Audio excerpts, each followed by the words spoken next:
Olá, boa tarde. Damos as boas-vindas aí ao quarto dia do nosso evento Emprega Diversidade e Inclusão. Hoje nós temos a Toti e eu vou começar, antes de passar a palavra para o Caio, eu vou iniciar minha apresentação, minha autodescrição. Tá ok? Eu sou a Kátia Cardoso, da Vero Solutions, uma mulher 50 a mais, de pele branca, bronzeada, cabelos castanhos na altura do ombro. Eu estou usando óculos de leitura, uma blusa preta com um cordão, e ao meu fundo eu tenho a imagem do nosso ambiente virtual do Emprega.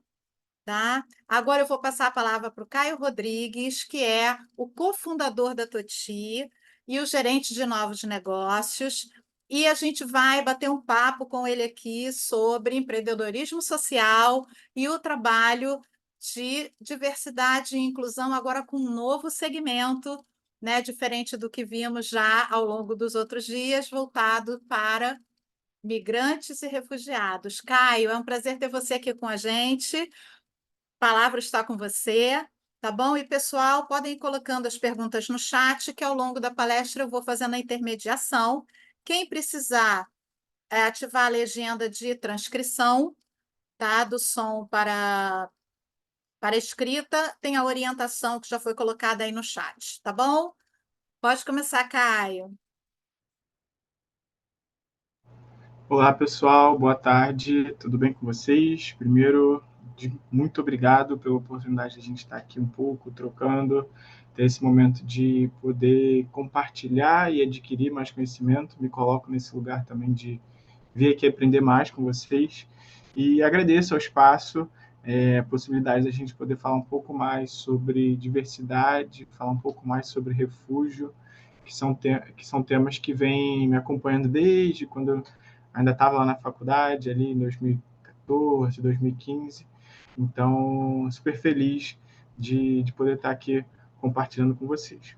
Bom, fazendo minha autodescrição, eu sou um homem negro, eu estou num fundo todo branco, com uma blusa branca também, eu tenho barba aqui no bigode, no cavanhaque, e também tenho dreadlocks aqui jogado para o meu lado direito, tá bom? Bom, começando aqui, né, com um pouco do que eu quero compartilhar com vocês, eu vou compartilhar minha tela para que a gente possa ir conversando pouco a pouco.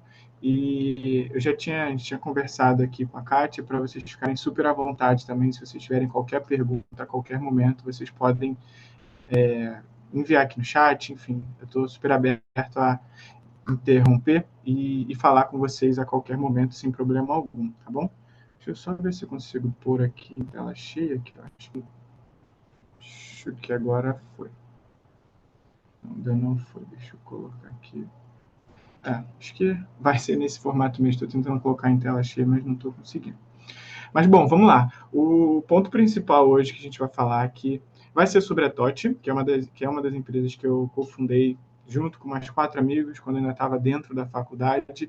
E o principal tema que eu quero abordar aqui com vocês é falar sobre diversidade e refúgio. Diversidade num olhar, no espectro que ela traz diferentes culturas, diferentes realidades, diferentes pessoas, diferentes vivências de vida, e também falar sobre refúgio, que é um processo que muitas pessoas não têm tanto contato, não têm tanta familiaridade, não entendem muito bem como que isso se dá, e o principal objetivo é a gente poder falar um pouquinho sobre isso, tá bom? De maneira geral, dando boas-vindas, como eu tinha comentado, é um super prazer estar aqui com vocês hoje, para a gente poder aprender e colaborar junto. Eu queria trazer alguns alinhamentos, né? Então, a gente está todo mundo aprendendo no mesmo espaço, então não existe pergunta melhor, pior, boa, ruim, enfim, fiquem super à vontade para perguntar no momento que vocês quiserem. E comentar também, né, que as nossas experiências nem sempre elas correspondem a todas as realidades. Então, só porque você viu alguma coisa ou você vivenciou alguma coisa, não significa que essa sua vivência, essa sua realidade, ela é a mesma para todas as pessoas. Então, se a partir do momento que a gente cria alguma conclusão a partir da nossa visão, essa conclusão diz respeito simplesmente à nossa visão. Então, é muito importante que a gente esteja aberto a ouvir visões diferentes, esteja aberto a mudar os nossos pontos de vista, porque cada um de nós tem uma única perspectiva de ver o mundo, então é importante também que a gente traga, esteja aberto a ter novas vivências e outras percepções, outras opiniões. E só agradecer para todo mundo que se dispôs a estar aqui hoje, enfim, dedicar um pouco do seu tempo, um pouco das suas horas de vida para estar aqui junto com a gente, tá bom? Então, fiquem super à vontade e vamos junto nessa jornada.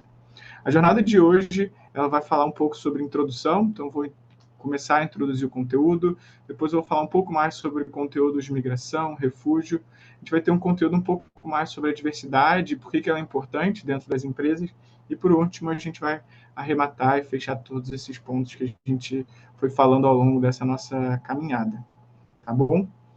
Então, bom, vamos lá, aqui contando um pouquinho de quem sou eu, por que eu estou aqui, quem eu sou.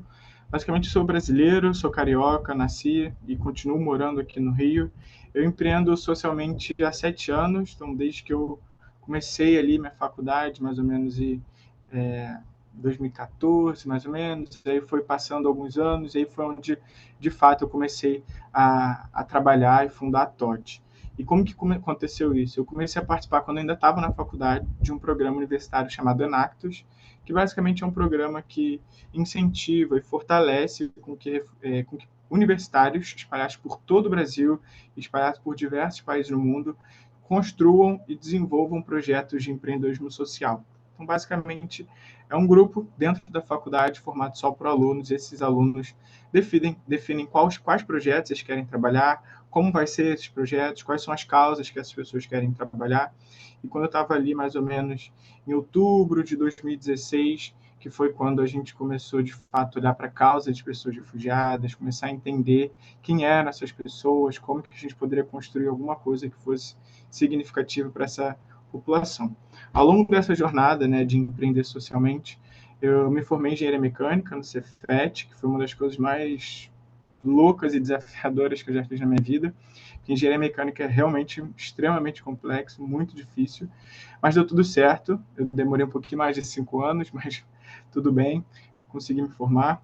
Ainda que hoje em dia não atue diretamente com engenharia mecânica, atue com educação, com impacto social, mas foi muito importante na minha trajetória também poder ter concluído essa faculdade. Hoje em dia, como a Kátia comentou, eu sou cofundador da TOT, também gerente de novos negócios. O que quer dizer gerente de novos negócios? Basicamente, eu atuo diretamente com parcerias e expansão da TOT. Então, como que eu consigo criar novas conexões, novas oportunidades, novas possibilidades para a gente expandir enquanto TOT, enquanto organização, para atingir mais e mais pessoas.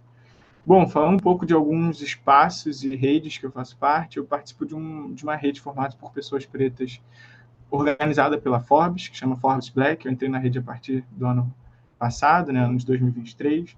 No ano passado também eu tive a oportunidade de participar de uma conferência que aconteceu em Harvard, MIT, que foi onde eu consegui tirar essa foteca que está aí do lado. E além disso, esse ano eu fui selecionado para participar do iLike, que é um programa de lideranças em que a gente passa 40 dias imersos nos Estados Unidos para trabalhar ferramentas, oportunidades de negócios, expansão de negócios, e tudo isso vivenciando a trajetória da TOT. Então, para mim foi muito importante ter essa vivência e poder aprender mais, entender como que a gente consegue expandir a TOT para além do Brasil. E lá em 2021, se eu não me engano, eu fui selecionado também pelo Instituto Coca-Cola Brasil como um líder de impacto, que basicamente selecionavam pessoas pretas para reconhecer e dizer um pouco sobre a trajetória dessas pessoas. E, bom, sempre que eu conto um pouco sobre a trajetória da TOT, um pouco de por que a gente trabalha assim, com esse tema, todas as pessoas me fazem quase sempre essa mesma pergunta, que é por que refugiados, né? Então, basicamente, para responder essa pergunta, é que lá em 2016, quando a gente fundou a TOT, quando a gente ainda fazia parte da Enactus, basicamente de 6 em 6 meses, ou um pouco mais, de um ano em um ano, a gente criava um novo projeto, a gente fundava um novo projeto. E a partir disso, quando a gente estava nesse processo de fundar um novo projeto, a gente começou a se conectar com diferentes causas. Então, pessoas com baixa visão ou que não enxergavam, atuava com populações e produtores orgânicos, pessoas refugiadas. Então, a gente estudava diferentes causas de atuação e, a partir disso, a gente escolheu a causa de pessoas refugiadas, porque em 2016 o Brasil batia recorde de acolhimento de pessoas refugiadas. Então, ali ano após ano, a gente receber mais e mais pessoas refugiadas, e a gente já chegou num fluxo diário de mais de 1.000 pessoas atravessando as fronteiras ali por Roraima, Pacaraima e essas regiões mais ao norte do Brasil. Então, isso fez com que o Brasil abraçasse e acolhesse muitas pessoas refugiadas de diferentes países do mundo.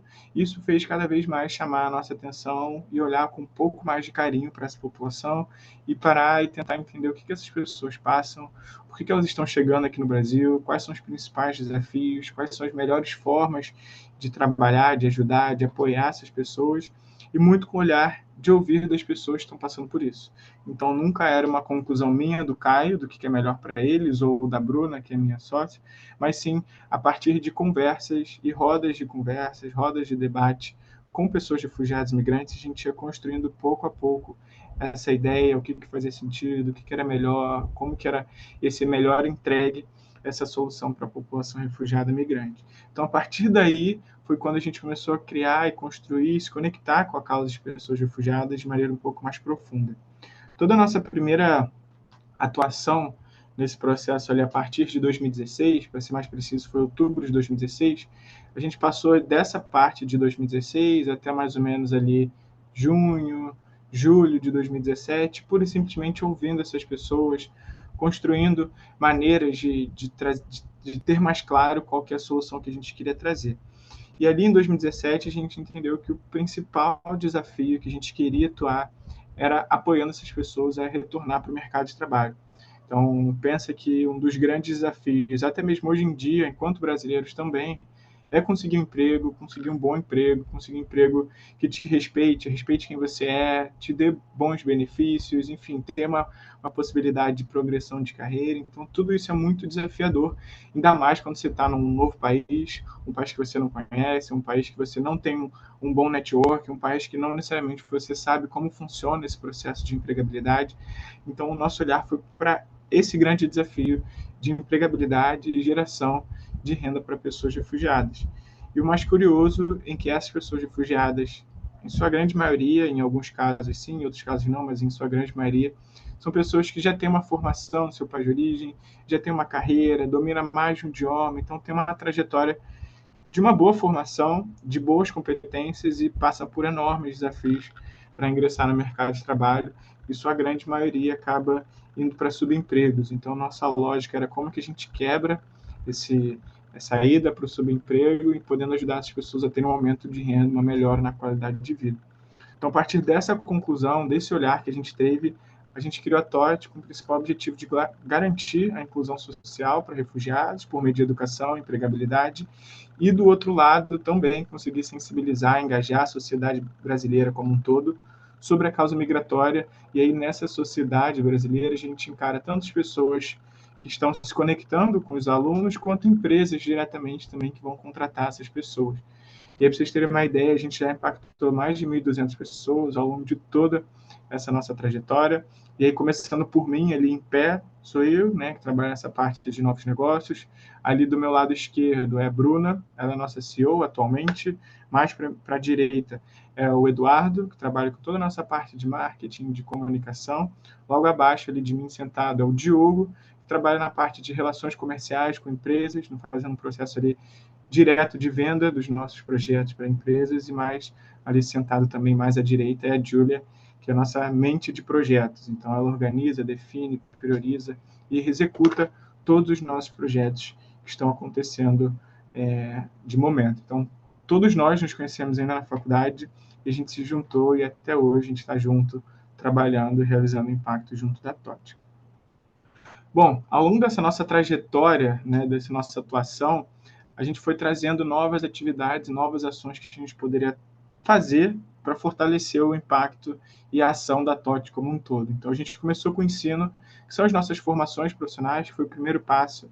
Junto desse primeiro passo, a gente já deu um outro passo, que é trabalhar a empregabilidade. Então, hoje em dia, a gente tem uma plataforma de empregabilidade que a gente conecta diretamente alunos com empresas. Então, a gente fez quase que esse passo 1 com o passo 2 juntos. Depois a gente passou para a parte de eventos. Então, quando a gente também consegue fazer alguma relação com algumas empresas, a gente trabalha com uma feira de emprego, na maioria das vezes presencial, porque a gente acredita que essa conexão é bem importante. Então, a gente trabalha um processo de contratação de maneira um pouco mais ágil nessas feiras de empregabilidade.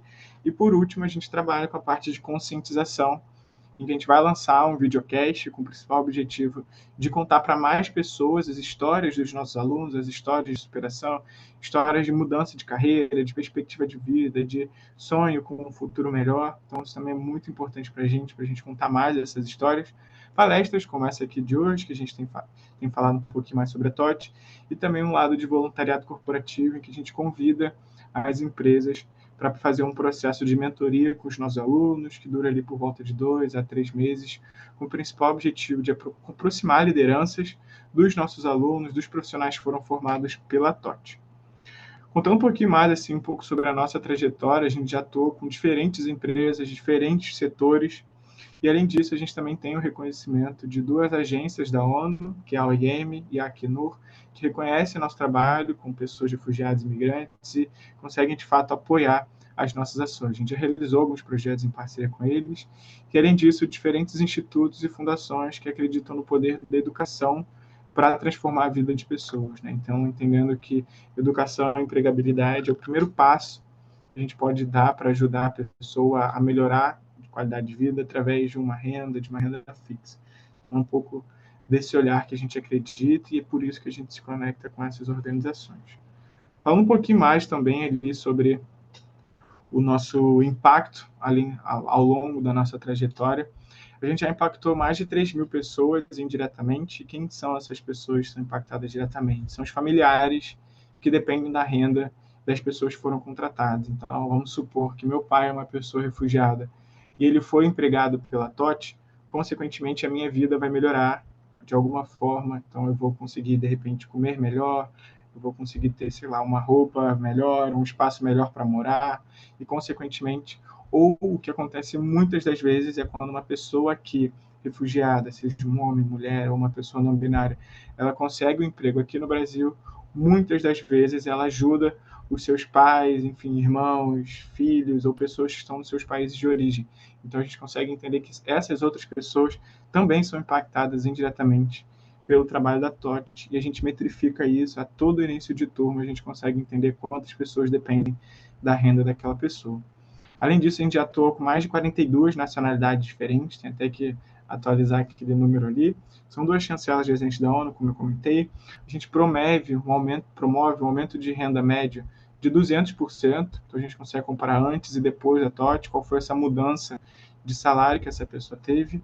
A gente tem atuado em 20 estados do Brasil, então praticamente ali todo o território nacional, e algo que é muito significativo para a gente é que 72% das pessoas que a gente atua estavam sem emprego antes da TOT. Então, passaram a ter emprego com o apoio da TOT, com a ajuda do nosso trabalho, diretamente sendo focado nessas pessoas. Bom, eu vou dar uma pausa aqui, bem rapidinho, porque é o seguinte, eu sei que muitas pessoas não gostam de fazer dinâmica, mas essa dinâmica vai ser super tranquila, então vocês não vão precisar falar, expressar, então fiquem super tranquilos, não vai ser nada muito trabalhoso, mas eu vou precisar que vocês arranjem um papel, pode ser uma folha de papel, pode ser um caderno, pode ser uma folha 4, pode ser...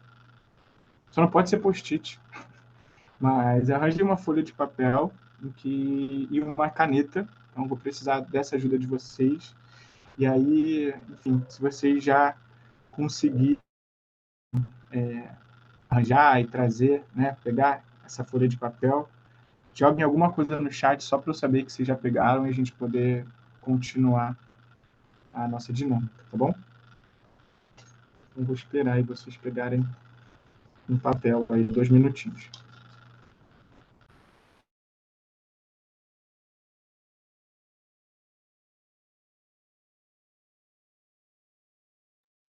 Ah, o pessoal tá dando ok aqui.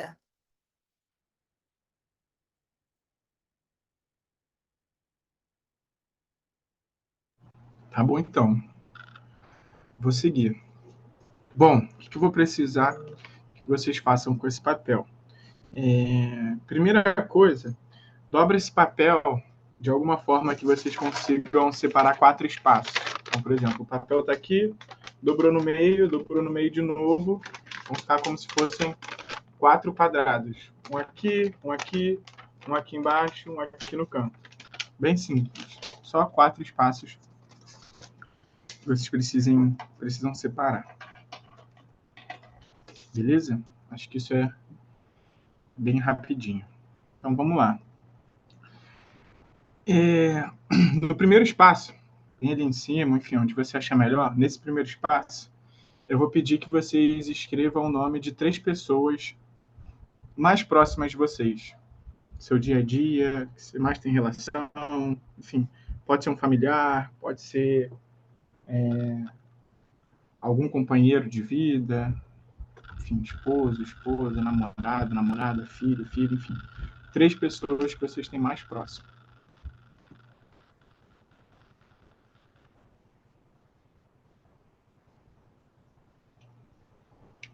Beleza? Acho que foi, Acho né? que foi. Essa parte é tranquila.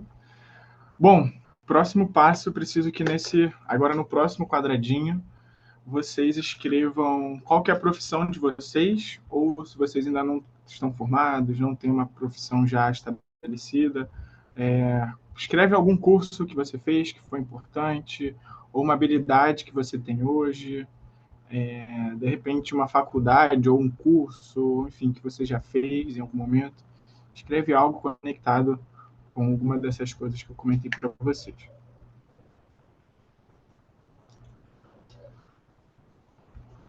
Bom, no terceiro espaço, né, no terceiro quadrante, espero que vocês já tenham conseguido finalizar o ponto 1 e 2.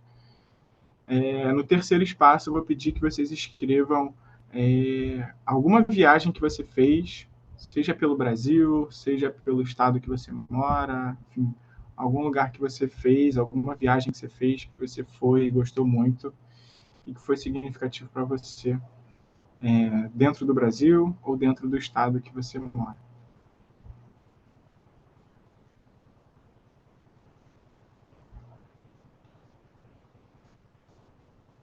Beleza? Como é uma viagem só, acho que é bem rapidinho também. E, bom, por último, nesse último quadrante, né, nesse último espaço, nesse último quadradinho que sobrou, eu vou pedir para vocês escreverem sobre uma das casas que você já morou. Se você já morou em mais de uma casa, se você já se mudou por algum motivo. Escreve a casa que você mais gostou, ou o local que você já gostou, ou, enfim, se você só morou em uma casa na sua vida inteira, enfim, escreve lá a sua casa, ou, enfim, o local onde você morou.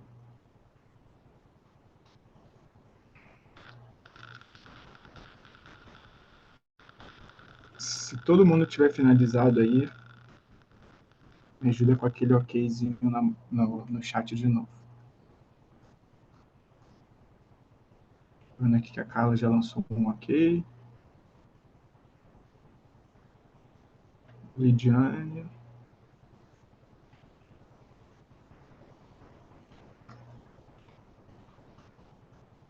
Beleza. Priscila, Zaquiel. Beleza. Acho que todo mundo conseguiu fazer.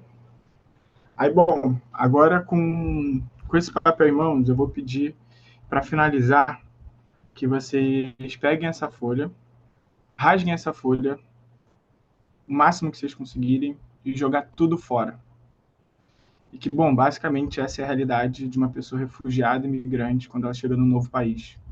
Ser obrigado a abrir mão de tudo, abrir mão das coisas mais importantes que você tem na sua vida, abandonar simplesmente e seguir em frente, porque você precisa fazer isso e recomeçar a sua vida. E por mais que essa dinâmica ainda seja muito sutil para o que de fato é a realidade de vida das pessoas, é uma realidade muito desafiadora. E você ter que abandonar, ter que largar tudo, ter que pegar as coisas que você mais gosta e dar um passo à frente sem olhar para trás. E quando a gente fala de pessoas refugiadas e imigrantes, são pessoas que são obrigadas a abandonarem seus países, são obrigadas a abandonarem toda a sua realidade, toda a sua vivência, toda a sua trajetória, familiares, formação, experiência, casa, viagem, histórias de vida, de momentos passados na sua vida, para de fato se jogar para uma nova realidade, para um novo país. Entendendo que essa realidade é super complexa, a gente sentiu aqui talvez 1%, 2% do que de fato é a realidade vivida por essas pessoas. O que eu queria que a gente conseguisse sentir de alguma forma é que a gente, enquanto escreve algo no papel e perdeu o quê? 5 minutinhos fazendo isso, já é chato essa sensação de, nossa, escrevi aqui e estou jogando tudo isso fora. Imagina se fosse realmente, profundamente, você tendo que se despedir de tudo isso. Então, é muito mais do que estou indo para um novo país para ver qual é e viver minha vida, e sim ser obrigado a largar tudo isso, ser obrigado a dar um próximo passo que muitas das vezes não é um próximo passo que as pessoas querem dar. Então, eu queria que vocês pudessem se conectar de uma forma um pouco mais empática, um pouco mais profunda com essas pessoas, sem que eu passasse muito tempo aqui te contando o que é uma pessoa refugiada e você poder sentir o que é e como que é a realidade dessas pessoas. E ao mesmo tempo, enquanto as pessoas são largadas, largam seus pais e são obrigadas a fugir dessa realidade que elas têm vivido e têm passado, ao mesmo tempo elas têm muitos potenciais. E é um pouco sobre isso que eu queria contar para vocês aqui hoje também. Então, vou passar esse videozinho e aí depois a gente volta depois desse vídeo para falar um pouco mais sobre o que é o refúgio, como que é esse processo.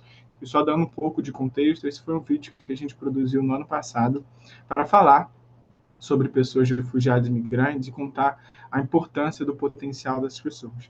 E esse vídeo ele foi lançado no Dia Mundial dos Refugiados, que a gente está chegando, é dia 20/6, falta menos de um mês, então é muito importante que a gente valorize e fortaleça esse tema, tá bom? Então vamos lá. No Brasil, há mais de 1 milhão de imigrantes. Mais de 60 mil pessoas são refugiadas. A trajetória para chegar até aqui é longa e, muitas vezes, perigosa. Mas todos os dias, milhares de pessoas são forçadas a abandonar as suas casas. E, quando chegam aqui, continuam enfrentando diversos desafios, como arrumar um emprego. Meu nome é Seth, eu sou gigana, estudo numa universidade federal e falo 3 línguas, mas nunca acreditava na minha capacidade por ser um africano e negro. Meu nome é Karen, sou venezuelana e quando cheguei no Brasil as coisas não foram nada fáceis. Sou graduada, falo 2 línguas e tenho 10 anos de experiência.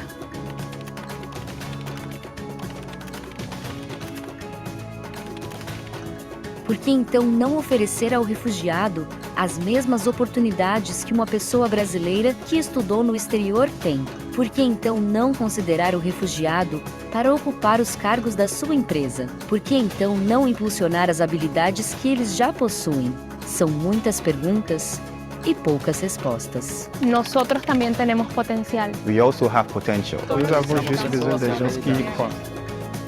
TOT, inspirando a mudança na vida de pessoas refugiadas e migrantes por meio da tecnologia. E bom, o que de fato é o refúgio, né? Então, quando a gente pensa em refúgio e pessoas refugiadas, a gente enxerga basicamente 3 possibilidades. A primeira, que é a solicitante de refúgio, que é uma pessoa que está no processo de ser vista como uma pessoa refugiada, mas é um processo que leva ali por volta de 1 ano ou até um pouco mais, que é um processo de obtenção desse documento, dessa solicitação de refúgio. Então, enquanto essa pessoa não é reconhecida como uma pessoa refugiada, ela tem um documento que diz que ela é uma pessoa solicitante de refúgio. Depois que essa pessoa consegue, de fato, ser reconhecida como pessoa refugiada, e de fato ela recebe um documento que chama RNM, que é Registro Nacional do Migrante, e que é uma documentação que nessa documentação vai estar escrito se ela é uma pessoa refugiada ou se ela é uma pessoa migrante. A pessoa migrante, ela é uma pessoa que migrou para o Brasil e que não necessariamente ela consegue ou ela quer comprovar qual foi o motivo de perseguição. No caso das pessoas refugiadas, elas conseguem comprovar o motivo de perseguição e que obrigou ela a fugir do seu país. Esse motivo de perseguição pode ser através de orientação sexual, orientação, enfim, definição política, guerra, perseguição por qualquer motivo que seja do governo, seja militar, seja de algum outro grupo. E caracterizando de maneira mais profunda uma violação grave dos seus direitos humanos. Então, basicamente, quando a pessoa consegue comprovar algum desses motivos dessa violação dos seus direitos humanos, ela se enquadra como uma pessoa refugiada.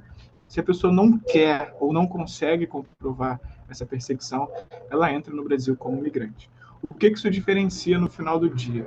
Algumas pessoas refugiadas têm alguns benefícios e algumas pessoas migrantes têm outros benefícios, mas no final do dia elas passam por extrema vulnerabilidade, extremo desafio de ter que recomeçar as suas vidas. Então, se você pensa em países em guerra, em países com problemas econômicos ou problemas políticos graves, muitas vezes as pessoas chegam aqui no Brasil com pouco ou praticamente nenhum recurso financeiro. Então é muito difícil você conseguir recomeçar a sua vida com diversos desafios que vêm te atingindo. Então, basicamente, para vocês terem uma ideia de qual que é essa divisão. E, além disso, a gente também tem uma quarta possibilidade, que são os vistos humanitários, que basicamente são pessoas que vêm do Haiti, por exemplo, que passaram por catástrofes climáticas, eles também são reconhecidos como visto humanitário. Então, tem um outro processo que é um pouco mais rápido, é um pouco mais ágil, das pessoas conseguirem a cidadania para viver aqui no Brasil. Tá bom? Então, tentei trazer um contexto geral sobre esse tema. E falando sobre a causa de pessoas refugiadas, começando com dados do mundo, são mais de 100 milhões de pessoas. Esse número a gente atingiu no ano passado, em maio do ano passado, foi um número levantado pela ONU, pela Acnur, e que muito provavelmente esse número já está além disso, né? Então é um número que cresce diariamente, é algo desesperador e é algo que é uma causa global, é um desafio global e que a gente precisa juntar esforços, que não vai ser só a TOT, não vai ser só o Brasil, não vai ser só a Acnur que vai resolver esse desafio, e sim como que a gente junta esforços de diferentes locais, de diferentes pessoas, para conseguir solucionar esse desafio.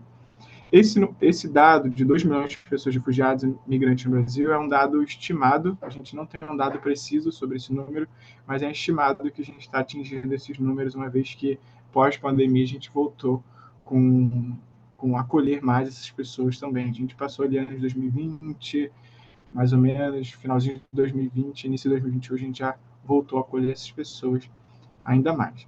O maior desafio é a integração social e laboral, como eu comentei, e qual que é o desafio e como que existem os processos de auxílio ao longo dessa trajetória. Basicamente, essa saída do país de origem é uma saída muito difícil de fazer, dependendo do país. Você não pode sair com o seu diploma, você não pode sair com documentos que comprovem quem você é, qual que foi a sua formação, qual foi o seu histórico de estudo. Então, isso é um pouco complicado. Existem países que dificultam muito a saída, então você tem uma dificuldade maior, seja por compra da passagem, seja por longos trajetos a pé ou de carro. Então, a saída em si já é um desafio, e a viagem nem se fala, né? Então, tem viagens feitas a barco, feitas a pé, enfim, ou seja, de avião para indo para um outro país que não necessariamente é o seu destino final. Então, a viagem também é algo muito desafiador. O pedido de refúgio, que no caso do Brasil, esse pedido de refúgio ele é feito ou na Polícia Federal ou num órgão chamado CONARE, que é o Comitê Nacional de Refúgio. Podem ser feitos por esses dois órgãos, e geralmente a Polícia Federal encaminha para algum órgão que possa dar apoio para essas pessoas. A questão de moradia é um mega desafio. O que acontece muitas das vezes é que pessoas de mesma nacionalidade tendem a se apoiar, a se ajudar. Então, pessoas que são, por exemplo, da Venezuela, e aí chegou uma pessoa da Venezuela, essa pessoa passa um tempo na casa dessas pessoas, e aí depois consegue um emprego informal, consegue se estabelecer em outro lugar, enfim, é muito através dessa rede de apoio. A documentação, ela acontece ou pela Polícia Federal, ou por alguns outros órgãos, seja eles CRAS, ou enfim, esses órgãos mais de município, de bairro, que ajudam as pessoas refugiadas e migrantes. Mas qual que é o processo?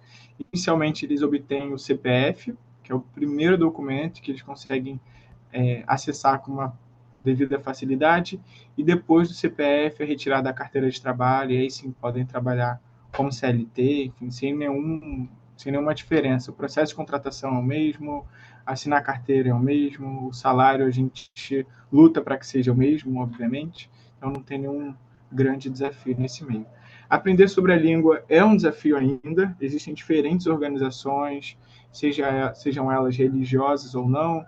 Universidades e cursos de idioma também oferecem oportunidades do aprendizado do português, mas historicamente muito do que acontece é pessoas muito no dia a dia ali de buscar uma oportunidade, de falar, de ouvir, conseguir aprender o português com um desafio, né? Porque o português não é um idioma fácil, mas as pessoas, através do dia a dia ali, de grande esforço, conseguem aprender o idioma também.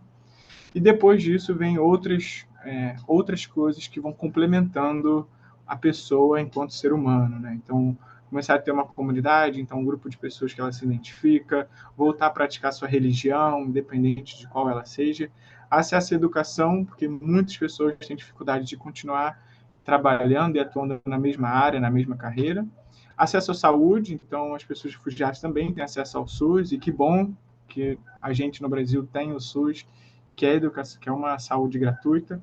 E ali, como um último, mas não necessariamente o último, é um acesso ao trabalho, porque a gente entende que essas primeiras etapas são fundamentais para que uma pessoa consiga ter um mínimo de estabilidade, para aí sim conseguir buscar um emprego mais formal, um emprego mais fixo, para que ela possa ter uma melhora na perspectiva de vida. E, bom, quando a gente fala sobre pessoas refugiadas, imigrantes, a gente gosta de comentar muito sobre interseccionalidade. Eu sei que é um palavrão ali, meio difícil de entender, mas o que a gente quer dizer quando a gente fala sobre interseccionalidade é que pessoas refugiadas, elas estão dentro de várias camadas de diversidade. Então, quando a gente fala de uma pessoa refugiada, ela pode ser de diferentes gêneros, pode ter ou não alguma deficiência, ela pode ser de uma raça tal, de uma etnia tal, ela pode ter uma orientação sexual tal, ter uma identidade de gênero diferente, uma idade diferente, uma religião diferente, um tamanho de corpo e uma nacionalidade diferente. O que isso quer dizer? Quando a gente trabalha diversidade de pessoas refugiadas, imigrantes, a gente também está falando de pessoas pretas, a gente também está falando de mulheres, a gente também está falando de pessoas 50 a mais, a gente também está falando de pessoas de culturas diferentes. E por que isso é importante? Porque quando a gente fala sobre diversidade em grandes empresas, muitas das vezes essas empresas elas dividem entre, eu tenho um comitê de mulheres, em que a gente vai olhar ações focadas em mulheres, mas a gente não quer olhar para ações focadas em pessoas refugiadas.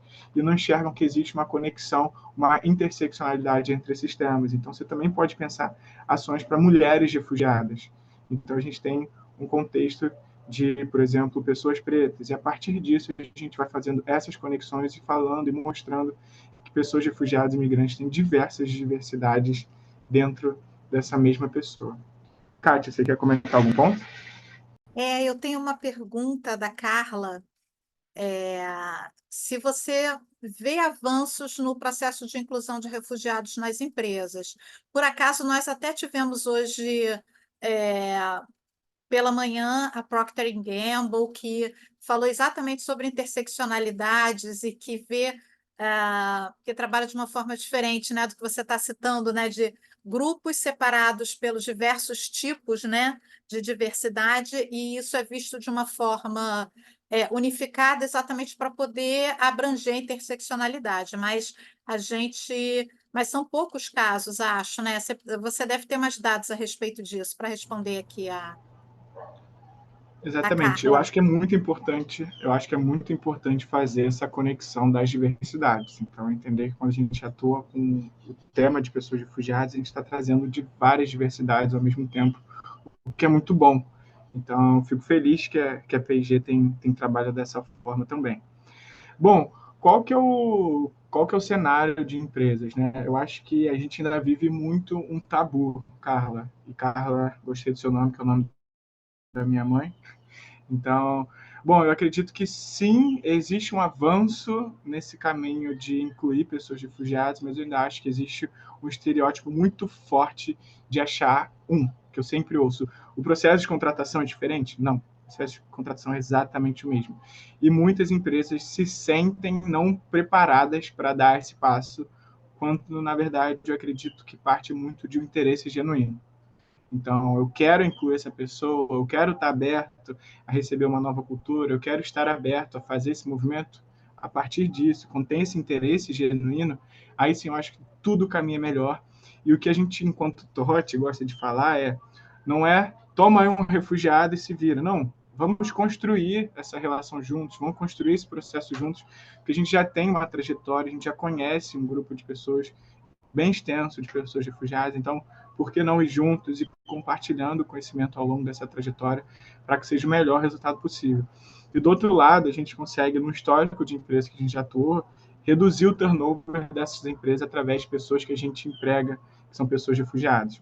Porque as pessoas estão extremamente conectadas com essa empresa que está dando oportunidade, então eles querem prosperar, eles querem se dedicar mais, eles querem permanecer dentro das empresas. Então, isso faz com que essa taxa de turnover seja reduzida. Mas ainda acho que existe muito para o que pode ser construído para a gente conseguir avançar com esse processo de inclusão nas empresas, cara. Legal. E obrigado Kais, pela pergunta. você até respondeu uma pergunta que eu particularmente tinha anotado aqui, que era exatamente o desafio, né, com as empresas, né? Porque às vezes as empresas até querem abrir as portas ou abrem as portas, mas não estão preparados internamente, né, para Uhum. essa que não é só uma diversidade de gênero, né, de raça, mas de cultura, né, de língua, de comportamento. Muito bacana. E o Ezaquiel, vou aproveitar e emendar na pergunta do Ezaquiel. Ele faz uma pergunta para se você acha que a sociedade brasileira é racista entre o povo da própria nação, considerando as diferentes etnias, que têm conflitos internos, e quando vem um migrante com traços específicos, isso tende a aumentar, principalmente se forem de etnias africanas. Sim, Ezaquiel. Infelizmente, a gente vive numa sociedade racista, né? O Brasil tem níveis altos de racismo. E saiu uma pesquisa, já tem um tempo, essa pesquisa, que foi da UNB, da Universidade lá de Brasília, em que refugiados vindos de países da África, eu não lembro precisamente o dado, mas era 72% tendem a trabalhos e serviços mais manuais, e refugiados imigrantes vindos de países europeus, como por exemplo Ucrânia, tendem a ter serviços menos braçais e mais intelectuais. Então, sim, né, e consequentemente, quando a gente compara um serviço braçal com um serviço intelectual, obviamente tem uma disparidade grande de salários. Então, sim, a gente vive essa realidade e o nosso trabalho enquanto TOT é conseguir quebrar esses ciclos, e o que a gente faz para solucionar esses desafios, já estava até aqui no próximo slide, é trabalhar de forma intencional e direcionada. O que isso quer dizer? A gente foca em pessoas pretas, então a gente tem ali 63% das pessoas que passaram pelas nossas formações são pessoas negras e 21% vindo de países da África. Então, o que isso significa? Significa que quando a gente dá a oportunidade de uma pessoa receber uma boa qualificação, uma boa formação, isso vai impactar diretamente no aumento do salário dessa pessoa. E, além disso, a gente também tem um esforço muito grande de ter 50% homens e 50% mulheres em todas as nossas formações, e também prioridade de pessoas não binárias. Então, isso faz com que pessoas não binárias possam, sim, ter uma prioridade no nosso processo de seleção, e também mulheres. Então, o que a gente já fez foi turmas específicas para esses públicos em vulnerabilidade. Então, a gente já fez turmas específicas para mulheres refugiadas, a gente já fez turmas específicas para pessoas pretas refugiadas, a gente já fez turmas para pessoas da comunidade LGBT. Então, o que a gente faz para fechar e solucionar parte desses gaps, óbvio que o problema não está solucionado por completo, é conseguir fazer ações intencionais, que basicamente seria: vou priorizar esse público, vou fazer uma formação para esse público específico. Então, a gente começa a dar oportunidade para que esses públicos possam ter possibilidades de melhora de qualidade de vida, de novas perspectivas de futuro, diferentes da que eles estão tendo hoje em dia. Mas sua pergunta foi bem pertinente, é exatamente isso que você pontuou. Existe, sim, essa forma diferente de encarar, de olhar, de ver. E eu acho que um movimento importante dentro das empresas também é assumir que está tudo bem aprender, sabe? Então, assim, parte dos nossos trabalhos enquanto TOT é trabalhar o letramento, é trabalhar o conhecimento, é trabalhar conteúdo com essas empresas, educação com essas empresas, para que elas possam acolher e que seja da melhor forma possível. Mas, assim, também já deixando claro que não é um bicho de 7 cabeças, nossa, é muito difícil passar por anos e anos de preparação para acolher uma pessoa. É muito mais simples do que parece, é muito mais através do interesse, da disponibilidade dessa empresa de acolher um perfil diferente. Pode falar, Kátia. Temos mais uma observação aqui do Johnny Herbert. É, ele comenta que ele acha que seria importante uma parceria do poder público, organizações da sociedade civil e empresas para incluir essas pessoas em ações como aprendizado da língua portuguesa. No caso, incentivando a empresa a dar essa oportunidade para eles. E aí ele comenta que acha que a língua é um desafio. O que que você acha? Ou, além disso, se você tem algum dado, né, a respeito disso. Uhum. Eu concordo muito desse olhar de parceria entre poder público, organizações de sociedade civil e empresas. Concordo demais. Se você tiver aí o contato de como fazer isso daí, eu te agradeceria muito. Mas eu concordo que isso é fundamental, porque não só organizações como a TOT, como eu comentei, sozinho vai resolver esse desafio, isso é um problema nacional, é um desafio nacional. A gente precisa de um plano estratégico para executar essas soluções. O desafio da língua é um desafio, mas eu não diria que é o maior deles, porque a maioria das vezes, esses desafios de aprender o idioma vai durar ali 3 meses, por exemplo. Então, a pessoa vai demorar um tempo, mas vai conseguir aprender, seja ela qual processo for, seja através de alguma organização, através de uma ONG, através de uma faculdade. Existem várias oportunidades do ensino do português. Eu acho que o maior desafio realmente das pessoas e que muda a vida das pessoas no longo prazo é a empregabilidade. Então, quais são os programas de formação que a gente consegue oferecer? Quais são os programas que as empresas estão querendo abrir e se conectar com pessoas refugiadas para atrair esses profissionais? Quais são as possibilidades de emprego? Quais são as áreas? Quais são as formações? Quais são os caminhos que a gente pode trabalhar junto das empresas e do governo federal, de maneira geral, para criar oportunidade para essas pessoas? Então, acho que o principal desafio é criar oportunidades de emprego para essas pessoas. E ainda eu vi aqui a Carla comentando sobre crianças refugiadas. A gente vê muito nesse caminho, né, de que quando a gente consegue dar uma boa oportunidade para uma pessoa refugiada e imigrante ter um espaço no mercado de trabalho, consequentemente, essa criança vai conseguir ter acesso a um estudo melhor, a uma casa melhor, uma casa menos vulnerável ou menos insalubre e, consequentemente, voltar a ter uma integração social aqui no nosso país. Então, acho que se eu puder descrever, né, como um grande desafio, para além da língua portuguesa, é uma oportunidade no mercado de trabalho para conseguir, de fato, se estabelecer e se estabilizar aqui no nosso país. Bom, só indo em frente aqui com os pontos que eu queria trazer, quando a gente fala da diversidade, né, e aí a gente sair desse lugar de ficar discutindo o quanto o poder da diversidade é bom, o quanto o poder da diversidade é transformadora, porque eu acho que outras pessoas aqui já falaram isso, mas é o que de fato na prática a gente consegue ter uma mudança, né? Então a gente consegue ter uma mudança clara na criatividade, na inovação. Então, se a gente tem pessoas que pensam diferente, com trajetórias diferentes, com experiências de vida diferentes, elas conseguem ser mais criativas. Então, juntar essas visões de mundo ajuda muito. Então, quando a gente tem visões de mundo diferentes, a gente consegue ser mais inovador. E as empresas que são mais inovadoras, consequentemente, conseguem converter isso em maior receita. A gente tem mais perfis de recrutamento e seleção. Então, se a gente historicamente tem empresas que contratam sempre das mesmas faculdades, sempre dos mesmos cursos, sempre com a mesma trajetória, sempre com os mesmos MBAs, a gente não está conseguindo diversificar os perfis. Então, quando eu consigo trazer uma pessoa que pensa diferente da Venezuela, uma pessoa que pensa diferente do Nordeste do Brasil, uma pessoa que pensa diferente de qualquer outra região, a gente consegue ter visões e perfis diferentes que vão se complementar. Acho que esse é o olhar.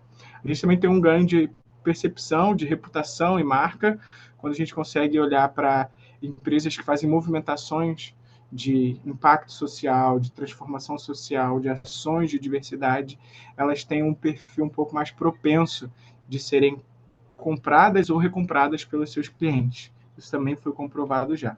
Além disso, a gente tem um aumento da produtividade e, consequentemente, da lucratividade. E por que produtividade? Porque quando a gente consegue ter um ambiente mais diverso, eu consigo me identificar com outras pessoas, eu consigo entender que aquela empresa está fazendo um movimento diferente, então eu me sinto melhor, eu me sinto reconhecido no meu trabalho, eu consigo melhorar meu engajamento e, consequentemente, a minha produtividade. E por que isso? Porque se eu sou uma pessoa preta e eu só estou vendo pessoas brancas no ambiente, piada racista e brincadeiras de mau gosto, eu não vou me sentir tão engajado, tão motivado de estar ali. Mas se eu consigo entender que aquela empresa tem outras pessoas negras, que ela respeita a história de cada um, que ela não tem tolerância nenhuma com racismo, com qualquer outra discriminação, aí sim eu consigo me sentir melhor, eu consigo me expressar melhor, eu consigo me sentir mais confortável, mais produtivo, e no final do dia a empresa também vai ser mais lucrativa. Aumento do engajamento, redução do turnover, já comentei um pouquinho. Investimento em ESG representam mais de 36% do mercado financeiro global. Não sei qual vocês estão também conectados com essa sigla, mas basicamente ESG fala sobre ambiental, social e governança, que são práticas para melhorar as ações das empresas, tornando elas mais conscientes do papel dela enquanto organização. Então, trabalhar por ações sociais, trabalhar por ações anticorrupção e trabalhar também para redução de danos no meio ambiente. E benefícios diretamente, então olhando um pouco mais para dados, né? Então, em vez de a gente só falar mais criatividade, mais isso, de fato, o que foi metrificado? A gente teve um aumento de 17% na produtividade, 69% na aceitação de marca, menos de 24% de turnover e menos de 41% de faltas. Então, tudo isso conectado tanto com diversidade, com ações de impacto social e com ações de ESG.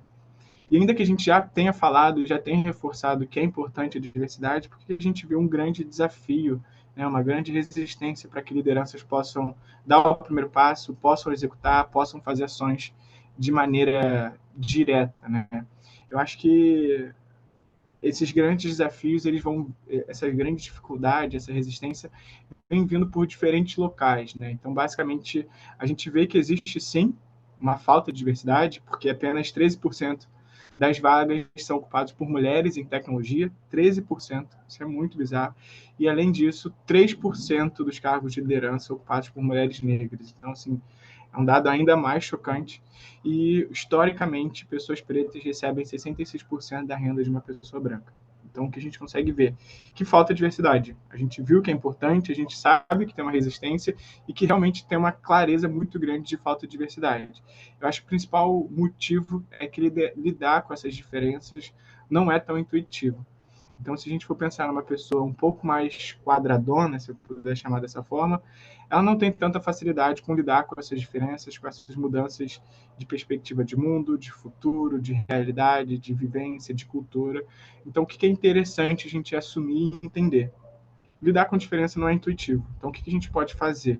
A gente pode ter treinamentos, que é um pouco do que a gente tem feito aqui, compartilhar conhecimento, conhecer um pouco mais de outras realidades. A gente pode ter políticas claras e evidentes. Então, basicamente, a gente tem tolerância zero com racismo, a gente tem tolerância zero com qualquer tipo de abuso, seja qual ele que seja, né? A gente tem políticas claras de o que vai ser feito quando acontecer tal atitude que foi cometida como um erro, como um deslize, como, enfim, um mal feito.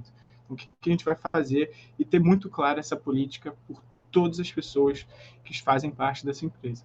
O ambiente inclusivo, então, como que a gente consegue entender se a gente divulga uma vaga, a gente está falando que a gente quer contratar um programador, que já está sugerindo que é um homem, ou a gente está querendo contratar uma pessoa programadora, que pode ser tanto um homem, uma mulher, uma pessoa não binária.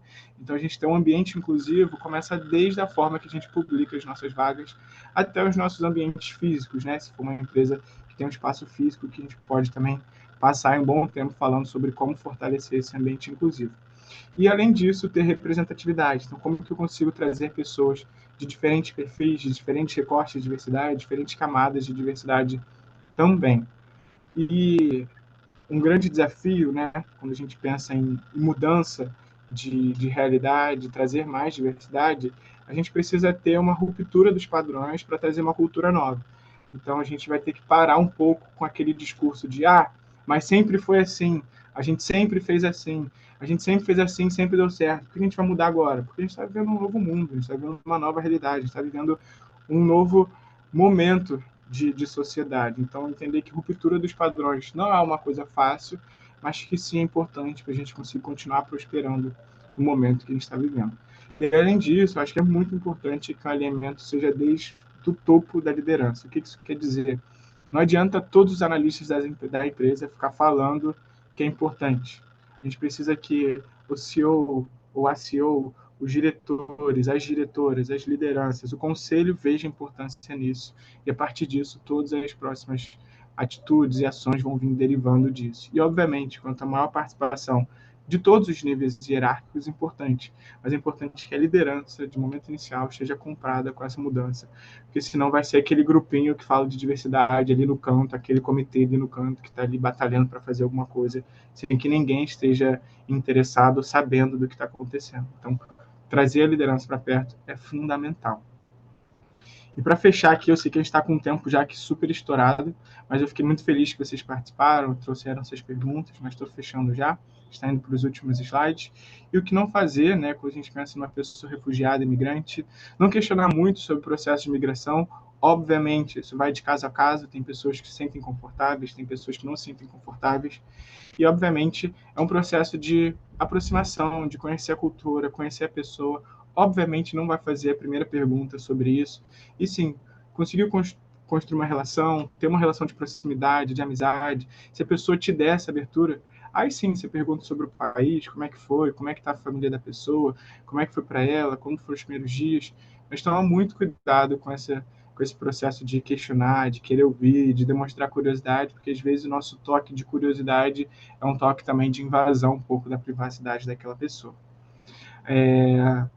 Acho que isso é claro, mas não tem problema falar, né, de não aproveitar da vulnerabilidade dessa pessoa, mas acho que não custa nada reforçar isso. Então, o salário é o mesmo, os benefícios são os mesmos, tudo a gente preza para que seja igual, tanto uma pessoa refugiada, uma pessoa em vulnerabilidade, quanto uma pessoa brasileira, que também já, enfim, que nasceu aqui no nosso país. Não buscar impor sua cultura, então falar, mas aqui no Brasil a gente faz isso, no Brasil é melhor aquilo, no Brasil é desse jeito, em São Paulo é desse jeito, no Rio é desse jeito, no estado tal é desse jeito. Então, tenta ouvir, se colocar aberto, sabe? Eu acho que isso é um movimento também muito de empatia, de conexão, de maturidade mesmo para lidar com tudo isso. E eu entendo que todos esses pontos, não é nenhum bicho de 7 cabeças, como a gente tinha comentado, e sim um bom senso, um interesse, um momento genuíno ali, separar, respirar e entender a realidade dessa outra pessoa. E, obviamente, nunca subestimar ninguém, que eu acho que isso não é nem só para pessoas refugiadas, mas para qualquer pessoa, como uma forma de respeito também. E para fechar, que assim, que eu acho que é algo muito significativo para a gente, enquanto TOT, é fazer ações intencionais. O que é fazer ações intencionais? Quando você quer trazer uma pessoa preta para o seu time, uma pessoa refugiada para o seu time, uma mulher para o seu time, uma pessoa 50 a mais para o seu time, publique isso nas redes sociais. Esse processo seletivo é para esse público. E não que todos os processos vão ser sempre aquele público, mas aquele processo vai ser para aquele público. Por quê? Porque você vai fortalecer com que pessoas que se enquadram naquele perfil possam se candidatar. Então, quando as pessoas perguntam para a gente por que refugiados e não brasileiros, a gente quer impactar diretamente a população refugiada. A gente não quer impactar todo mundo que quer estudar com a gente quer impactar pessoas, refugiados, imigrantes que estão aqui no nosso país. A partir disso que a gente quer impactar e fazendo de forma bem intencional. A gente tem um vídeo aqui, eu não sei se a gente vai ter tempo para passar, eu queria ouvir Pode a Kátia passar, aqui. Se a gente Caio. Pode? Pode, Então, tá se bom, o por pessoal favor. quiser ficar, vai assistir. Não Vai desistam de assistir. mim, O pessoal por favor. ainda está aqui, o pessoal está aqui ainda, pode passar. Não desistam de mim, pessoal, tá acabando. Esse é o penúltimo slide, depois a gente vai ter só o slide para encerrar.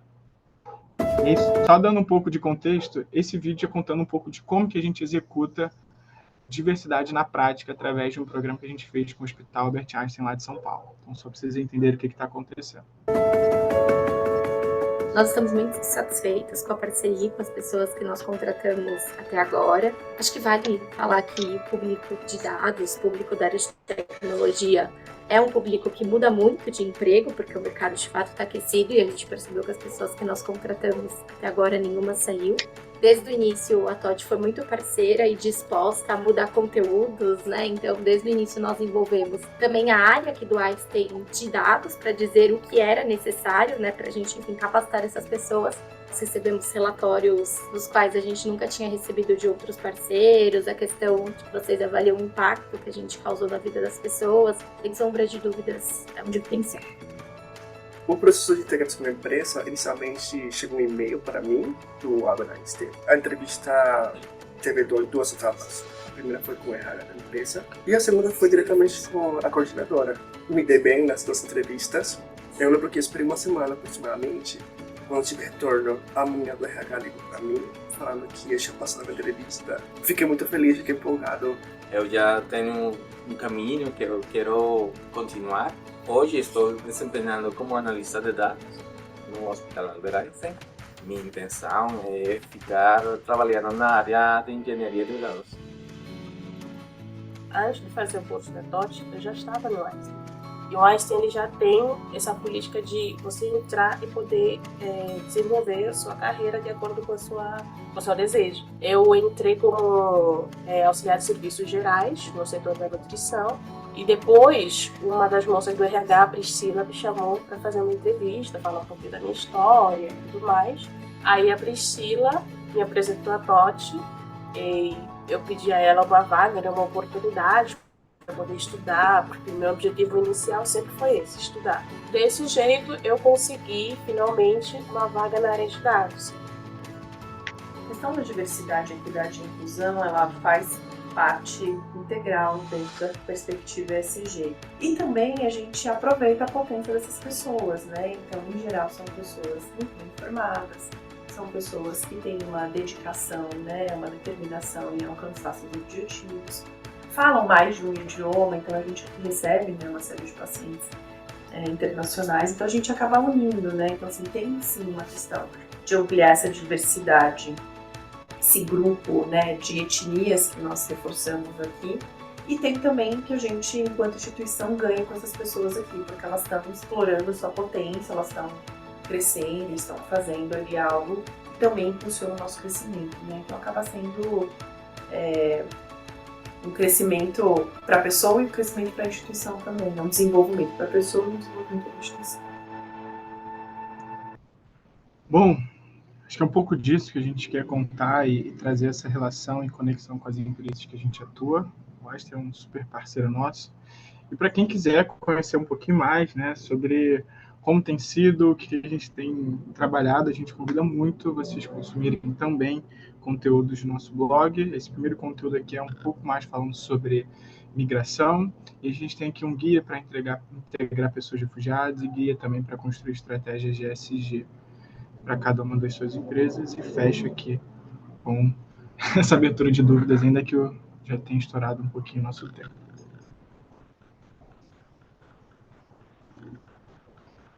Legal, Caio. Olha, vários elogios aqui, você deve estar vendo aqui no chat, né? A palestra e ao palestrante, tá? Então, a gente, assim, para a gente foi uma aula também, né? Cada vez esse tema é um tema tão diverso, né? A diversidade é um tema tão diverso e amplo, e a gente está sempre aprendendo, e a cada palestra, né, que tivemos aqui, a gente agregou um pouquinho, né, de conhecimento com os participantes e para nós também, o que é muito gratificante. Eu queria aproveitar e fazer só mais uma pergunta, se você me permitir, porque como nós temos muitos estudantes aqui, às vezes muitas pessoas querem empreender. E aí eu queria perguntar para você, né, para quem tem vontade de ser um empreendedor social, porque você empreender já é um desafio, né? E ser um Exato. empreendedor social é mais desafiante ainda, principalmente num país como o nosso. Então, a minha pergunta é: quais seriam os principais desafios ou alguma dica, né, para quem está aqui te assistindo e que você talvez tenha lançado uma sementinha, né, para essas pessoas, né, em fazer a diferença no mundo? O que que você pode compartilhar dessa experiência com eles? Bom, vou compartilhar que é um desafio longo, né, uma trajetória desafiadora, mas que eu acho que o ponto mais importante é você se conectar com pessoas que você realmente acredita, confia e quer estar junto, né? Essas 4 pessoas que eu mostrei aqui no inicinho, que são os fundadores da TOT, foi muito significativo para mim me conectar com eles desde cedo, né? Desde os primeiros passos da TOT. Então, quando um dia eu não estou muito bem, uma outra pessoa vai lá e e me motiva, ou quando a outra pessoa não está bem, eu vou lá e motivo. Então, ter esse processo de construir algo junto com todas as pessoas é muito significativo, muito transformador. Eu estou jogando também aqui um link, enfim, só para vocês quiserem comentar alguma coisa sobre a palestra, fique super à vontade também. Mas eu acho que tem esse desafio, assim, de você começar algo junto de alguém, fortalece muito esse trabalho de você conseguir empreender socialmente, que muitas vezes é super desafiador, porque... Objetivos compartilhados, né? O famoso objetivos Exatamente. compartilhados. Né? É porque quando a gente pensa também em empreender socialmente, a gente tem muito forte pensar em gerar impacto, e depois que a gente gera impacto, como que a gente gera receita para conseguir realizar aquele impacto. Quando a gente pensa em uma empresa normal, é prestar um serviço e receber por aquele serviço, é algo um pouco mais direto. Então, quando a gente pensa em impacto, é um pouco mais desafiador, tem uma camada a mais de dificuldade. E, por último, assim, só para fechar, uma dica para quem quer empreender, existem muitos programas que chamam acelerações. Então, basicamente, são programas em que você se candidata, você faz sua inscrição, se conta sobre a sua história, e essas organizações te dão formações, conteúdos, enfim, formas de te ajudar a acelerar a construção do seu negócio. Então, a TOT passou por várias ao longo da nossa trajetória, e a cada uma dessas acelerações a gente aprendia uma coisinha a mais. Então, refinava o nosso formato de vendas, refinava o nosso formato de operação, refinava o nosso formato de geração de impacto. Então, essas acelerações ajudam muito para quem quer empreender e construindo pouco a pouco a sua empresa. Eu acho que é isso. Olha, mais uma vez, Caio, foi um prazer ter você aqui conosco no Emprega. A gente tem muitas semelhanças, né, no nosso tipo de trabalho, nos nossos desafios, no impacto que a gente quer gerar, e ter uma organização como a TOT também atuando em outro nicho, que você falou, né? Vocês escolheram, cada um vai atuando, né, no nicho, e com isso a gente vai juntando forças aí para a gente ir impactando a empregabilidade de todos aqui no Brasil e, e melhorando a vida, né, de todo mundo, e todo mundo ganha. Empresas ganham e a sociedade ganha. É isso? Então, olha, Exatamente. muito obrigado. Um alerta para o pessoal. Não se preocupem, os certificados de participação chegarão diretamente no e-mail de vocês. Nós temos a lista aqui de todo mundo que participou. Tá? Aproveitem o finalzinho. Fechamos com chave de ouro o Emprega Diversidade e Inclusão. Né? Vejam as vagas que ainda estão, né? com oportunidades. Tem o Academia Emprega, que tem muito conteúdo. Me perguntaram a respeito de conteúdos aqui, o Soft Skills Game, enfim, aproveitem, né, todas as ferramentas que a gente tem disponíveis aí para você. Tá bom? Obrigado a todos, Caio, um grande abraço, esperamos tê-lo conosco aí em outra oportunidade, tá bom? Obrigado, pessoal, pela oportunidade. Bom dia para vocês.